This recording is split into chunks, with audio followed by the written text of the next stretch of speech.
Hi guys, it's Saintvicious, and I'm gonna do the patch 3.14 rundown. This is probably the biggest patch of the season, and it's gonna take a while to go over. There's like so many changes.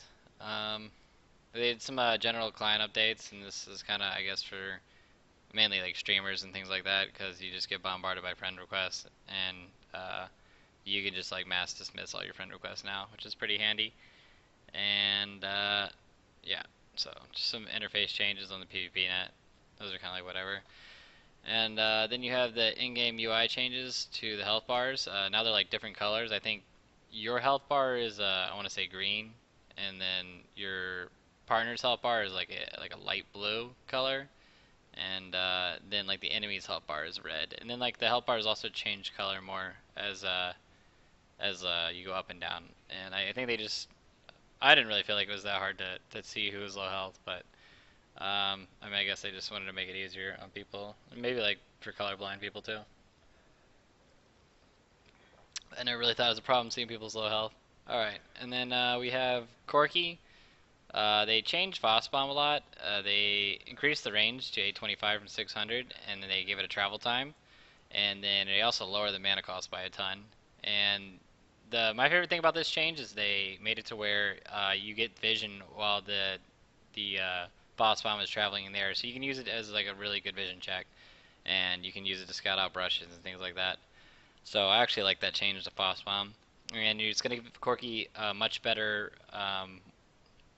pre-6 laning phase. Because before Corky had like kind of a weak laning phase, and then once you hit 6, you just like ran the person over and like crushed them. Now it's like more you can actually trade with the Foss bombs since they nerfed the rockets in the previous patch. And then like once you hit 6, you're like a little bit more relevant. And then they reduce the mana cost on your Gatling gun to 50, which is just to help Corky's overall training ability. Like if you all in with Corky even after the original mana cost changes right when they buffed him, you'd still be almost completely out of mana. Corky's just like a really big mana hog. He has tons of spells to cast, and they all have like medium mana cost, so they're just toning those down. And then they increased the missile barrage damage ratio to 40% at max strength from 20%, and I think that's just to kind of like buff Corky's late game with the rockets since they made the cooldown on them so long. And I think a lot of this, like these changes, are to make it to where Corky can just wave clear better. Like Corky has a long range wave clear Foss bomb, and he has this like high 80 scaling missile barrage. So maybe you'll see people getting a BT rush on him, or like Triforce BT, or something like that. So I think Corky will have a role in the team as like a more of a pokey kind of champion with long range wave clear. Um, and then we have Gragas. The changes they did to Gragas are kind of interesting. They made it to where barrel roll they give the Ziggs treatment to where you can just explode it instantly after you throw it out the barrel. And then they reduced the range on it, so I'm not sure why they reduced the range on it. Just because it's a minor nerf to stop Gragas's barrel sniping people and wave clearing abilities. But 950 is still a pretty large range. I mean, that's not that big a deal.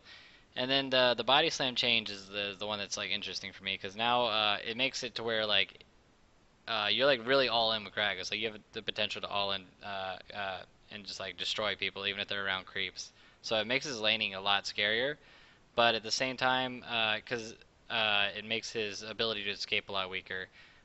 Because now your E does full damage to anybody. Like if they're in a creep wave and you E into them, you'll do full damage to them. And like Gragas' E at low levels does an insane amount of damage. You can almost two-shot people with a barrel E combo, even if they're in the creep wave. So, and to make Gragas' all in very strong.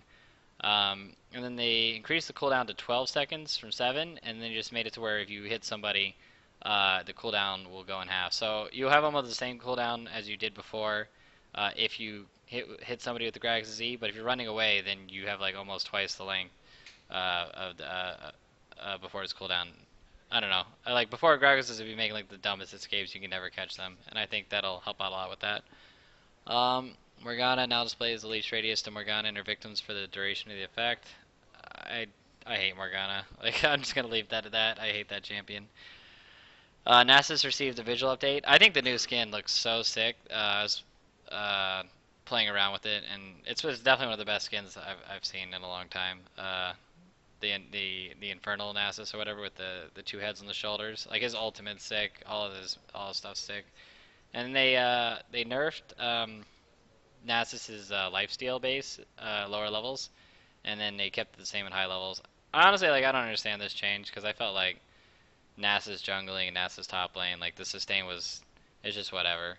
Um, I don't know. Like this isn't even really that big of a nerf, so I think Nasus is gonna be exactly the same as he was before. Nautilus, they increased the max rank root duration to 1.5 from 1, and then the medium one from 0.75 to 1.25. Uh, hmm.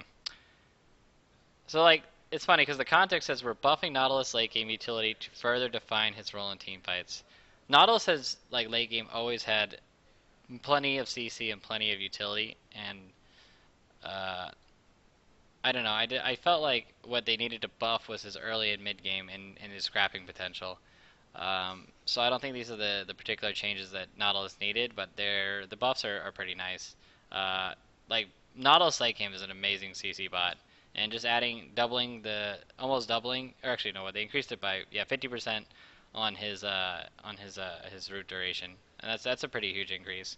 But I think that they really want to see more Nautilus in competitive play or in a high end solo queue or whatever.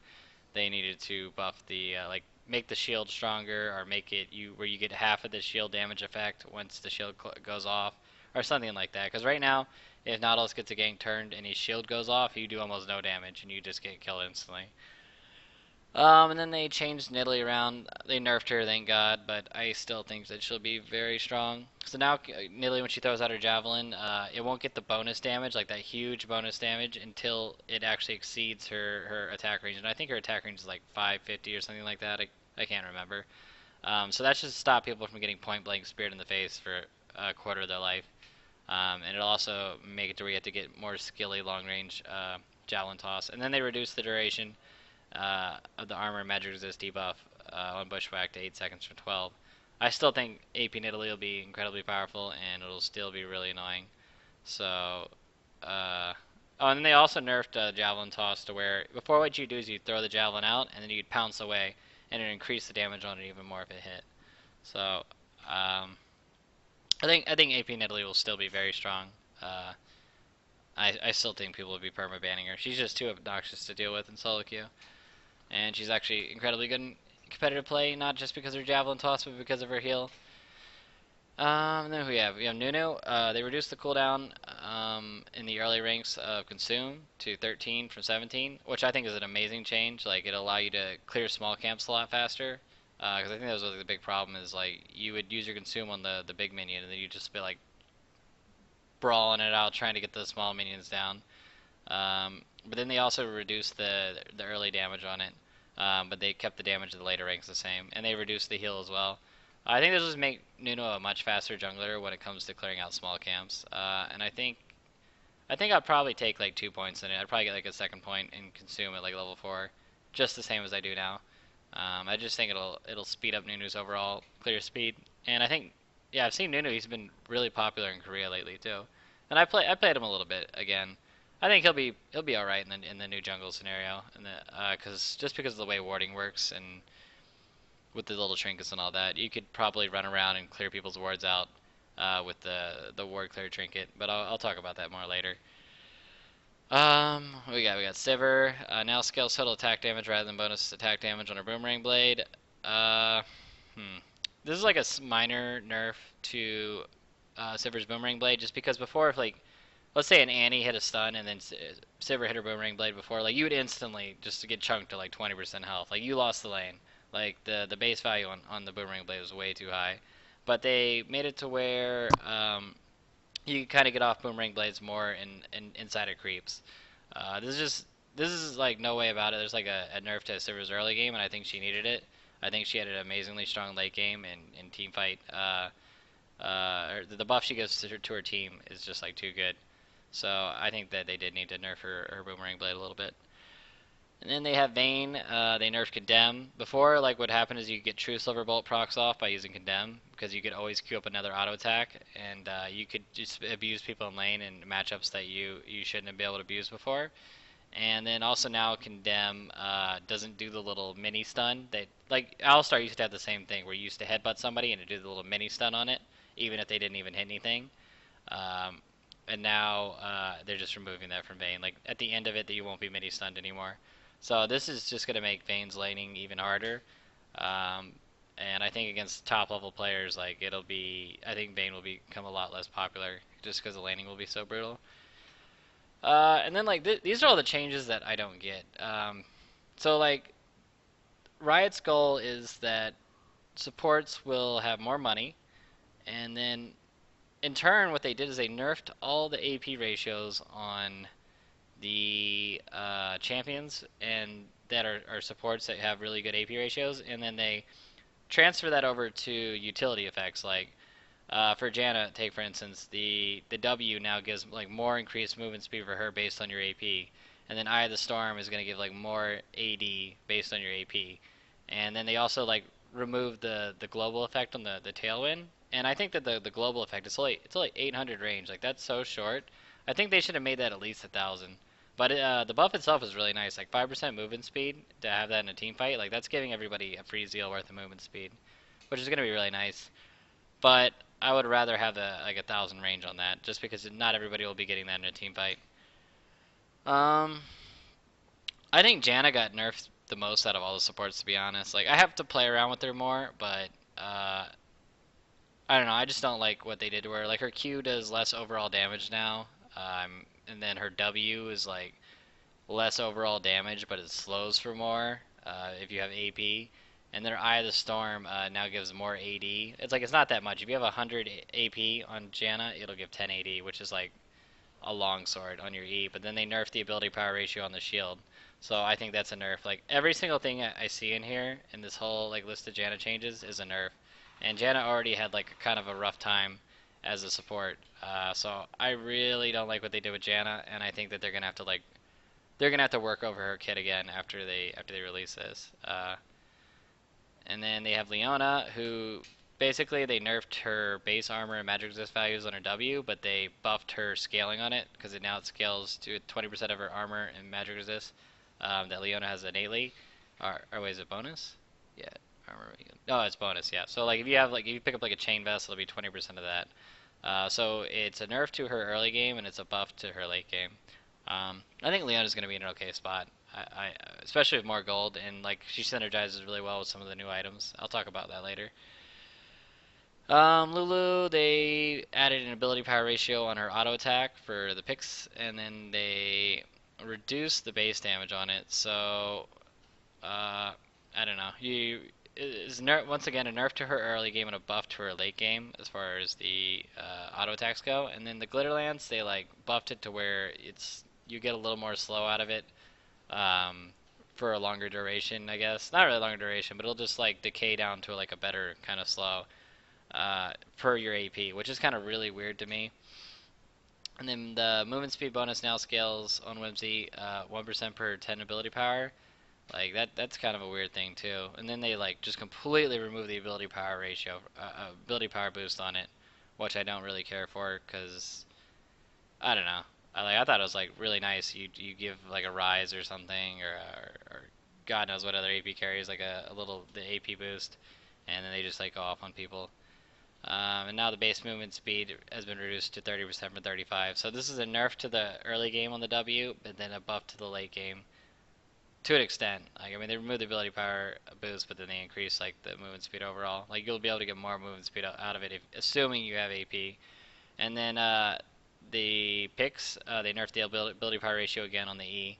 So like Lulu is like a big example of like what I don't understand with this is they want to give the supports more items and things like that and more choices and builds and things like that. However, they just nerf the supports overall and so hard that um, I don't know. It's just gonna be like, why would I play this champion with these kind of like nerfed abilities and like weak scaling over another champion?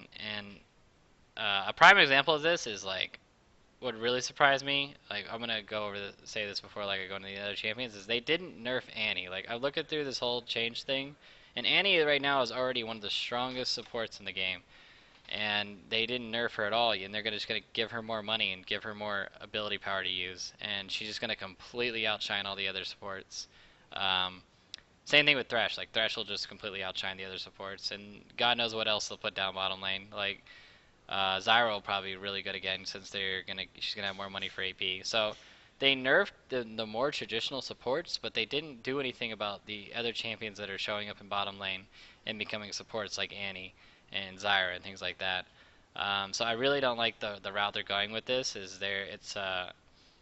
like a balance effect. Like if one thing is so bad that you can't use it compared to another thing, like no, that's like a terrible way of describing. Well, you guys get the idea. It's like why would I use Lulu over Annie? Like that's really what it comes down to. And then they have Nami. Nami actually got some interesting, I'd say, buffs. I say Nami's still in a good spot. They buffed her movement speed on the passive because it now scales VP. The ability power ratio got reduced on her Q. I mean that's like whatever. I never really thought that move did that much damage anyways. And even scaling off AP, it'll be whatever. And then the percentage of the power to the later bounces now scales. For the ebb and flow, so each bounce now gains 0.75% more power per 10 AP, so that's just going to make her bouncing do even more damage. So it kind of like shifted the damage out of the Q, and then they moved it over to the W. So that's kind of like a buff nerf, so it kind of keeps the same as far as her damage goes. And then the E now has a greater slow percentage based off your AP. And then they reduce the AP ratio in your ultimate, which is fine because, I mean, that's not really where your damage comes from anyways, and it's only a 1.1 AP ratio. So I think Nami got kind of, she's going to be in a good place. I think she'll definitely be one of the more solid sustain supports, if sustain is what you want. Because if you go down to the next person, Sona, they nerfed Sona quite a bit. They like buffed her chord management by adding AP ratios to all of them, but they re- they reduced the AP ratio on her Q and then reduced the base heal on her W uh, on at later ranks. So I don't know, like these two changes, like I don't know how I feel about it. It's just like 100 heal on her W for the amount of mana cost. Like that's not that much heal late game. I mean, no, I know it's only like it was 120 before, and now it's 100, but it's like I don't know. I think Sona will still be really good, but I just think I'd rather play Nami over her. And they of course nerfed the AP ratio in Crescendo, and then they gave Sona the same treatment as everybody else by giving her the better movement speed increase based on her AP. Um, and then they nerfed the flat value on it. So weaker early game and stronger late game with it, like stronger scaling with items. And then Soraka actually got sort of a rework, I guess. I'm not really sure. I like read over this earlier today, and like I'm not really sure how I feel about Soraka because like she has these weird scaling moves, like Infuse is one of them. Like it does damage based off of your maximum mana. Um, yeah, like ally cast now gives an ally under mana plus donates 5% of Soraka's maximum mana. So I don't know. I guess in some scenarios it would give more mana, and some scenarios it would do more damage. But the early game got hit pretty hard on the Infuse. Astral Blessing, they did the same treatment as everything else. They nerfed the early game, the base values on the armor gain, and then they added an AP ratio to it, so maybe a stronger late game. And they also reduced the heal to 270 from what is it, 270.35. Damn, it used to be 350 on the heal, and now it's 270. And the reason they did that is this is actually a change that I like on Soraka. Is the Q change. So they want Soraka, I guess, to get in there and get some Q stacks on people, because this one right here. If Starcall hits at least one enemy champion, Astral Blessings cooldown is reduced.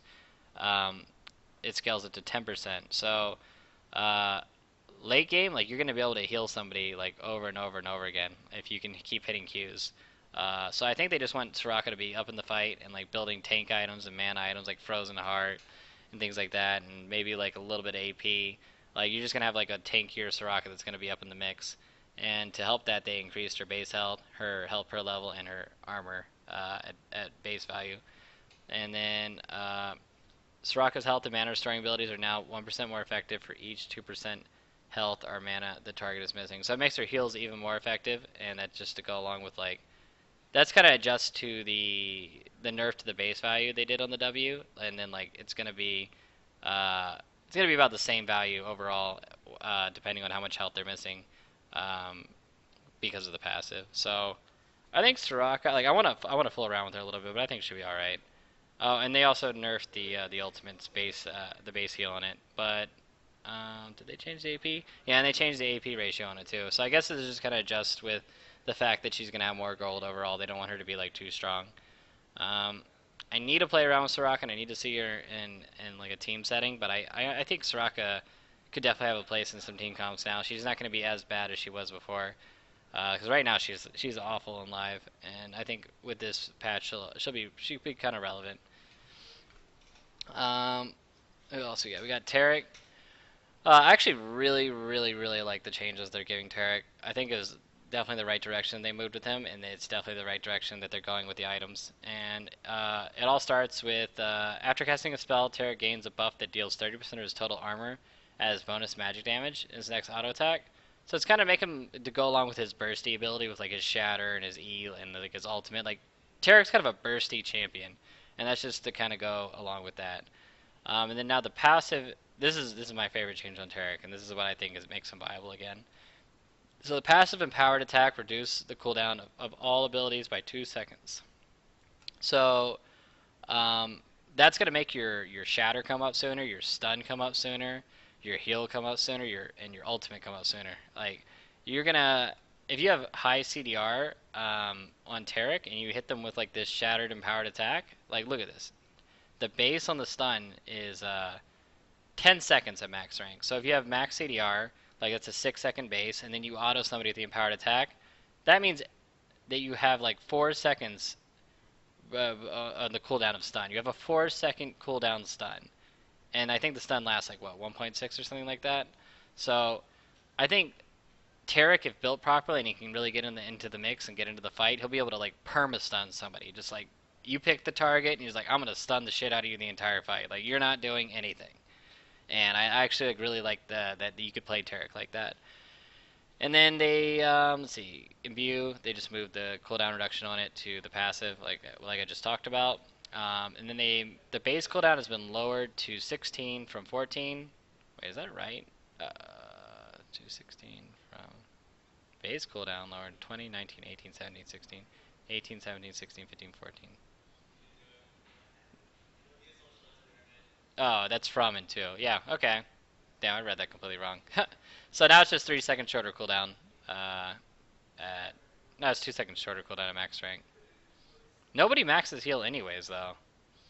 Yeah, this change is like whatever. This is better for late game, but yeah, yeah, it's just better overall. Like all the changes on Imbue are good because they added the scaling from 5% of your bonus health. So I don't know if this scales off of Tarek's bonus health or off of the person he's healing's bonus health. Regardless, it's still a buff to the heal, um, and it'll make his heal a lot more relevant in late game. So I like that. And then they changed Shatter to just go off of 30% of your armor, and they remove the ability power. I don't think they want Tarek building ability power. I think they want him just like stacking raw armor and health. So that's where they're going with this. Is they remove the ability power ratio from the W and tone down the damage on it by 10 on the base, and they added to where armor reduction now scales at 10% of Tarek's total armor. So they want Tarek to be more of a utility, tank up in the front. I'm stunning the shit out of you and giving some people a little bit of heals. Uh, and I think that's what Tarek was supposed to be to begin with. Like, I don't know. Like, she should have never had like AP ratios and things like that. Um, yep. And then they just the ability power ratio lowered to zero point 0.5 from zero point 0.7 was ultimate, and the cooldown increased to 75 from 60. And they increased the cooldown just to go along with the passive, just to make sure your ultimate doesn't have like a stupid low cooldown. And that's it for the supports. So yeah, I don't know.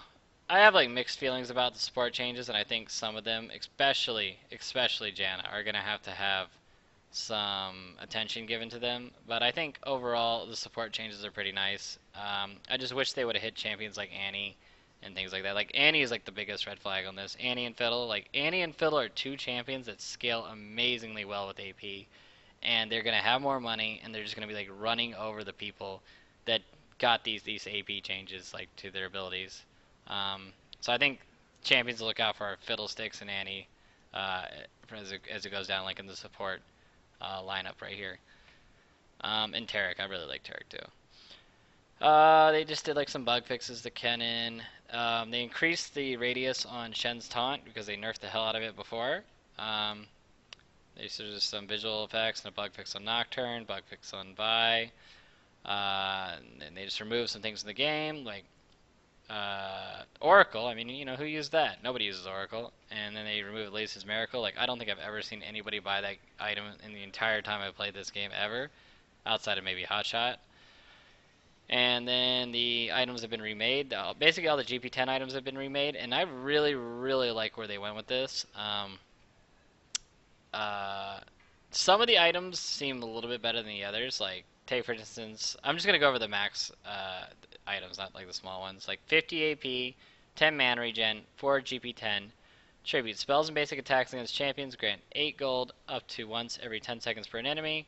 Killing a minion disables his pass for 10 seconds, and then Arctic Embrace chills target, enemy champion, and all nearby enemies, dealing 50 magic damage, reducing wounds by 50%. Basically, this is I can't remember the name of the item, but it's the one where you put the frost aura on your ally champion, and they just moved it over to where you can target enemy champions with it, and it does a little bit of damage. It's like a ranged AoE Bilgewater Cutlass, I guess, that lasts for 2 seconds. I feel like this item is. This item could be okay for people who just want to get more CC. I think this is one of the okay items, especially you're going to be trading a lot of auto attacks. Like Annie does a lot of auto attacking. Champions like that you might see this on. And then they have the Talisman of Ascension. I'm like have really mixed opinions on this item because it's the weakest item in lane, and it's like for passive supports because it has health and mana regen, and it has a minor GP10, but it doesn't have any like real stats. Like it has 20% CDR, which is great, but you don't have that until you actually make the 2,000 gold item. So as far as laning goes, I feel like this is going to be the weakest item, just because like regen doesn't do crap in lane. If somebody all-ins you and you got regen and they got real stats, they're gonna kill you. But I think for passive lanes that are just going to be like farming and healing, I think this is going to be an okay item because you end up with Shirelia's Reverie at the end of the game, and I think Shrelia is an amazing item to have in a team comp, and that's going to be the only reason to get this item, I feel, over the other items, is just because Shirelia's is so nasty in the team fight scenario. Um, yeah, and this is like, the passive is just like promotes passive play as well. Being near a minion, death without dealing the killing blow grants 4 bonus gold. So like basically this is the item for like somebody who's not mechanically good and just wants to sit there and like farm it out by not doing shit. And this is my favorite item. The Face of the Mountain. It's I guess the tankier version of all the little support items, and I think this item is going to be amazing on Leona and Tarek and whatever else like tank supports you can think of. Maybe Alistar. I doubt Alistar might come back. He needs too many buffs. But it's 375 health, 10% CDR, and 25 health regen per 5. Like that's a massive amount of health regen. And even the base item, like 50 health and 6 health regen per 5 in lane, like it's really good. And I actually really like the Spoils of War passive too, because not only does it instantly kill a minion, so you can use it to kill minions under the turret. Like this is where I see this being good. It executes minions below 200 health. I see this being really good for helping last hit under the turret in scenarios where you probably couldn't do it, like you just don't have the damage. So I think it's a really good last hitting under turret tool. And not only does it kill the minion and give your ally bonus gold of like 10, but it also heals nearest ally champion for 2% of your maximum health and grants some bonus gold. So for every like 1,000 health you have, it's going to be 20 healing. I mean, that's not that much, but you do this twice. What is it? Twice every 30 seconds, I think. Yeah, twice every 30. Recharges every 30 seconds. You have max of 4 charges. So I just think that's going to be like a really good. I think this personally for me is the best of the support items because it has raw stats, has 375 health, 10% CDR, and the health regens whatever. But like if you're playing Taric and you got 25 health regen, you're like, damn, like I'm hard to get pushed out of lane. I got health regen, CDR, like my heal comes up faster. Like I could definitely see this being a really amazing item. And then it has the active, which is like really interesting to me, because it takes 20% of your current health, and then shields the targeted ally for 10% of your maximum health, and then it explodes that afterwards. So basically, for every 1,000 health you have, it'll do 100 damage. So if you have a 3,000, 4,000 health tank, you're going to be doing 400 AoE damage to everybody, which is a pretty nice nuke just for having this little shitty item. Um, so I think it'll be really good. I really like the face of the mountain. Like this is my favorite item that Riot made. Let's see what else we have. Now the jungle items. So I don't even know how I feel about the jungle items. Like I've played around with them. I've done the jungle clears with them, and I'm not sold on them. Like I'm not sold on the jungle items at all. Like they gave 3 health on a hit versus monsters. These are like baby Dorans now with the health they give. And then they reduce the armor on Madrids. Like okay, like this is the one that's like I'm up in most contention with. Like um it'll make you have sustain, I guess, with the wriggles. I mean the 10 health on hit. I mean maybe 25% attack speed, 20 armor. Like you're basically dropping 1,800 gold for 20 armor and 25% attack speed. Like I don't know. And then you have the ward placement. Like 1,800 gold for 25% attack speed, 20 armor. Like I'm not sure how I feel about wriggles. I mean you may gain 40% increased gold from killing the monsters, but it's like I don't know. It's I feel like Wriggles is an item where you're gonna go into the game and you're gonna have to go into the mindset of I'm gonna farm a crap ton this game, and I'm gonna try not to like force too many fights outside of getting pickoffs. Uh, Maybe be good on Shyvana, maybe Udyr, probably, but uh, I don't know. Other physical damage dealing jungles like maybe like Nocturne, uh, but anybody else, I just can't really see this item being like that amazingly good, just because of the way the scaling works. Like armor and attack speed are not really stats that many junglers like go looking for, and you're spending 1,800 gold on it. So yeah, I don't know. I have to like personally like tweak it and test it and play around with it more. But right now, I'm not sold on it.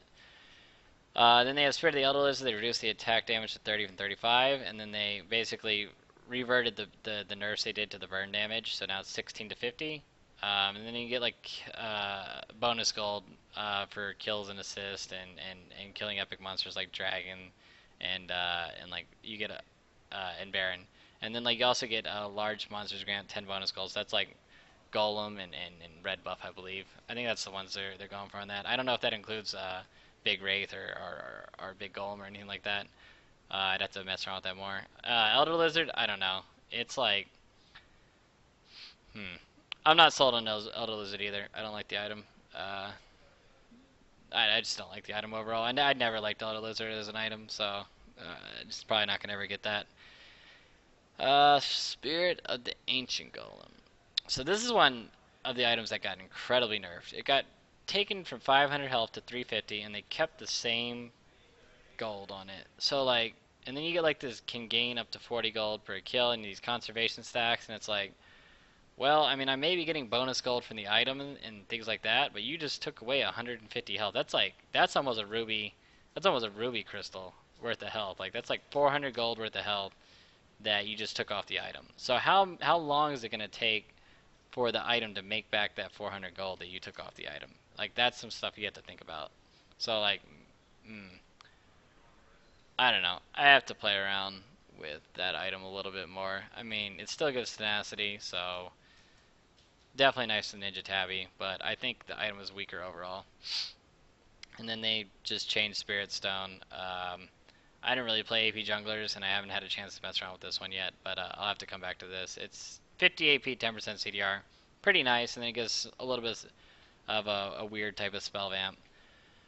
And then it has like the same effect as the Elder Lizard, so yeah, I don't know. I have to play around with that one more. And they just changed the build path of Aegis the Legion. It's fine, like not a big change. This is a weird change to me. The Banner Command now has 80 ability power, 20% CDR for 2,400 gold. Like that's cheap for the raw stats. 80 ability power is a needlessly large art. That's 1,600 gold, and 20% CDR is roughly, mm, I'd say probably about 800 gold worth of stats, if I was to think about it right. So just by those stats alone, the item is cost efficient. And then it has the buff to nearby ally minions, does 15% increased damage. Maybe we got on Heimerdinger. I don't know. Maybe Elise. Who knows? Like I could definitely see it being good on Elise. Like maybe in top lane Elise. I could see top lane Elise's abusing this. And then still has the same passive, transform a siege minion into more powerful unit, and then it just goes farming all the gold. So I could definitely see this item on top lane Elise. Like it's very cost effective for the stats. Um, and it has nice little like kind of gimmicky split push elements to it, so I think it could be good. Mikhail's Crucible, I don't know. I still think this is like they didn't really change the item that much. This is 40 MR, 12 mana regen. What did they remove? They removed the health regen on it, and they buffed. I think they buffed like the MR on it or something. I don't know. I can't remember, but it's pretty much the same item. On record, they gave it, I think, more. It's only 2,000 gold now. I think it cost more before. It's 350 health and 50 ability power. Like, I don't know. Maybe you could get this item, like, gimmicky on, like, maybe an Elise or something. But I just still don't see this item getting competitive play. I'd have to try it out more. I'm just trying to think of what champions I'd build it on. Maybe a support. I could see a support definitely getting it. Like a. Like a Nunu or something. I don't know. I'll come back to that maybe. There's got to be some supports that could use it. Will the Ancients. Basically, what they did with this is they wanted laners like Vladimir to stop building jungle items because it looked like stupid that you're building jungle items on a Vlad, and this is literally the same item as the old Spectral Wraith. Um, it's just they took away the jungle stuff on it and increased the ability power by 10. So same item as the Spectral Wraith before. And it costs 2,000 gold. So I don't know. Take that how you want it. And then Twin Shadows now gives it 50 ability power instead of 40. This item I think would be really good on supports that want to have it like an extra catch. I could definitely see this item being good though. Maybe like a Fiddlesticks or something like that. And then they did all the ward changes for Vision. I'm not even going to get into this too much because yeah, this is just like full on balance changes for the game where they yeah, you have a maximum of 3 sight wards per player, so it just basically makes it to where it forces other players to be involved in warding, and I think they want other players to be more conscious of warding and be investing in their gold in warding. And I think that was the overall goal of these changes is like uh, yeah, it's like hmm. I don't know. And then they I think just Riot hated the Vision Wars and all that. So that's why they did the thing with everybody's gonna have to buy wards because you can only have 3 per player. And then the Vision Wards are visible now, like you can see them. But they reduced the cost or whatever to 100 from. Wait, is that right? Vision Wards cost reduced to 100 from 75. It was 125. So this is listed wrong. Vision Wards cost reduced to 100 from 75. So Vision Wards are 125 before. So now they're just 25 cheaper than they were. And they have an infinite duration. I didn't know that. And Vision Wards limited to 1 placed on map per player. So you can have 5 Vision Wards on the map at a time. I think this is just going to be like, if you're going to be vision controlling something, you're going to be more actively controlling it by like putting the pink ward down and like forcing somebody out with it. I think you'll be a lot more aware of like what the enemy has vision of and what they don't have vision of, and like what they've denied you of and what they haven't denied you of. So I think it's just going to be come fights instead for dragon where before we're like clear out all the vision on dragon and just wait in a brush and like try to pick somebody off as they come in. Now it's going to be like people are going to be fighting over those pink wards that are around dragon and like fighting to set up for it and fighting to get the vision, and they're going to be like trading off pink wards and killing pink wards and things like that. So I think, and they also removed Oracle from the game. So uh, yeah, I don't know. I've it's really hard for me to give like my input on this without like fully seeing it in competitive player in like a team environment. So I'm not gonna go too much into that. And then of course like this was something that is like really big is that everybody has a trinket now. They have the one that puts the 60-second ward, but has a 120-second cooldown. So maybe you see some top laners getting that. Maybe support if they just want to like vision check, get the check on the brush. I mean, this one's okay. Like a 60-second ward is not that long, but it's like it's enough. It's enough to like set up an objective and help. Just get a little bit extra vision. And then they have the scrying orb, which reveals a location within 1100 range. So it's like a mini CV. Maybe you see this on supports that want to like vision check a brush before they go and clear it out. That's probably the only people I could see that on. Probably a support vision checking brushes. And then they have the sweeping lens, which disables and reveals nearby hidden wards, traps, or devices for 4 seconds.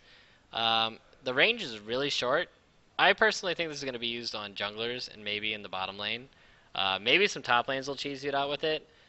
Because if you know where the enemy's ward is and you go up there and like use a sweeping lens on it and then just clear it out, that puts a lot of pressure on the map. So I think like let's say I'm playing Shyvana and I'm like, oh, they got a ward on bottom lane in the tri brush. You just show up bottom lane, instantly kill the ward, and then like go off on your merry way. And just doing that alone puts a lot of pressure on it, just because they don't have any wards in the bottom lane.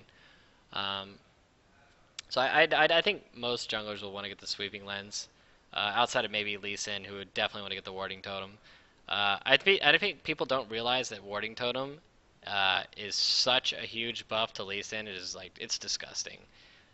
Giving Lee Sin a ward that he can make plays off of from starting from level one on his first outing and his first like jungle route, it just does so much for like what you can do with Lee Sin. So I think this is a huge buff to Lee Sin. It's going to put him over the top, and I think he's going to be definitely one of the best champions in the game once they have this. Even top lane Lee Sin will benefit from this. Um, and yep, what else do they do? They changed the brush. Like it looks kind of weird. It's hard to explain. It's like yeah, it is. It's like wavy as you go. You like sink into the brush as you go into it. I don't really want to go into it because I can't describe it that well. And they also like increased some of the brushes. Like in the top lane, there's 3 brushes in now instead of 2. Um, and they just like reposition some of the brushes. So I think I just want to like change the brush dynamics and like where you're doing the fights and how you're doing the fights. And then they lowered the cooldown on Smite to 40 seconds from 60, and they also lowered the base values. And I think they just want to do this so you can power farm it out even harder if you want to. It's not like, damn, my Smite's down from doing blue or doing red. Like, this big Wraith is kicking my ass. Like, they want your Smite to be up every other camp, as opposed to like every 3 camps or every 4 camps. Um, and also, on the same note, oh no, it's the same at max rank. It's still 1,000. Somebody's trying to tell me it wasn't 1,000 at max rank. Okay. And then they made it to where jungle monsters grant 50% bonus XP per level to lower level champions to up the cap. They did this to like make it to where junglers can make a comeback after they've been shit on. And then maybe we'll also make like players if they're behind, they can just go into the jungle and like pick up some bonus XP to make a little bit of comeback off that.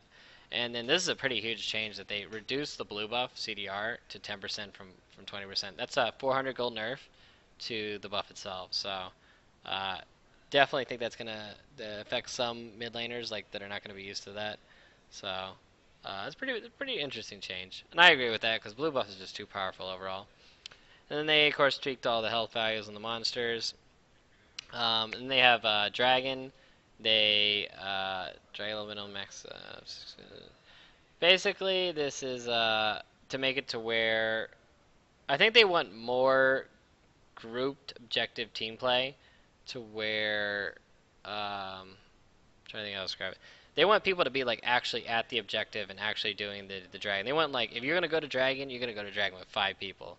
Um, yeah, they want like because like before like you could sneak dragon or you could have like 3 people do it on bottom after you kill bottom lane. And your top lane would just get the bonus gold and that would push them over the top.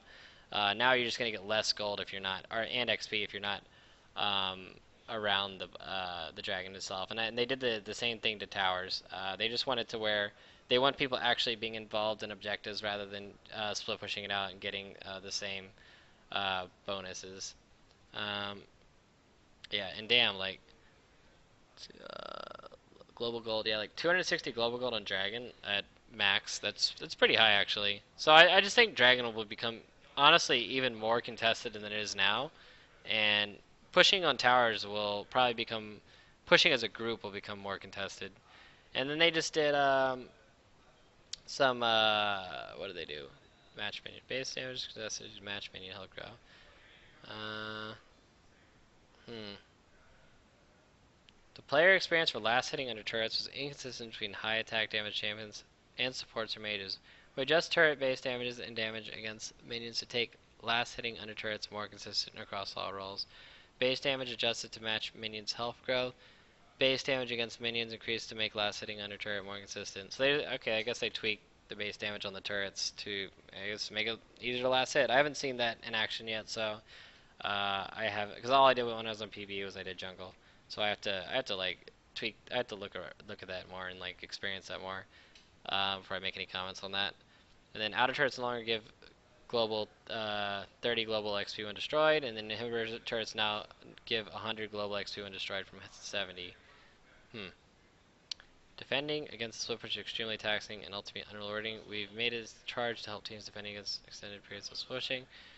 Inhibitor turrets regain 15 health regen per 5. Oh, that's pretty nice. I like that. That's like now once before, like if a split pusher took some health off the turret, like that turret was fucked. I really like that they made it to where the turret heals over time. Um, and this is a big change. The inhibitors, because before like mid inhib was the top contested inhib. I think bottom inhib will now be the top contested inhib in the game because uh, the the inhibs before when you killed them, they would make all the monsters in all the lanes stronger. But now it'll just make it to where just the monsters in that particular lane that you kill the inhibitor stronger. So I think the bottom inhib will definitely be the most contested inhib in the game. So that'll be interesting watching how teams adjust to that. They tweak death timers. It's like whatever, and then they just like tweak minion experience. All this is like just random crap. I don't know. I was after reading it, just like eh. And then these are some two things. The assist bonus gold. They just wanted to make it to where yeah, this one right here. Kills are worth 60% of the base reward at 2 minutes, scaling to 100% at 4 minutes. So they wanted it to where that like the game's not decided off like oh you got first blood so you get 400 gold like damn your lane is over. They just wanted to limit like early invades and cheesing in solo queue and things like that with this. And then the bonus gold on assists. Should increase. Basically, assists give more gold now. The gold cannot be more than the original.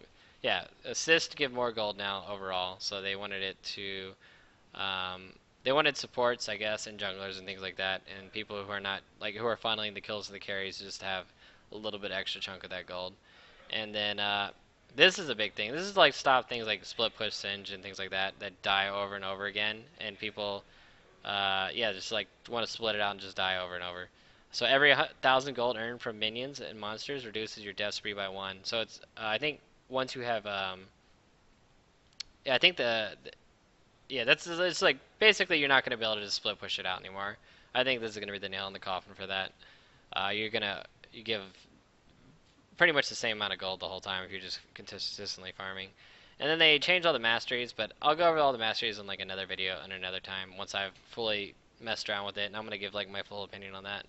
But that's all. Like, yeah, I'm like out of it after reading that the whole patch rundown. Like, I'm like scrolling up through this. This is a lot of changes. So sorry if I kind of trailed off at the end. Like, that's just too many. There's too many changes. Uh, but yeah, yeah. Thanks for watching, guys, and I hope you enjoyed it. And I'll make some other videos as I get more experience in the jungle and I like find out what I like. So thanks for watching.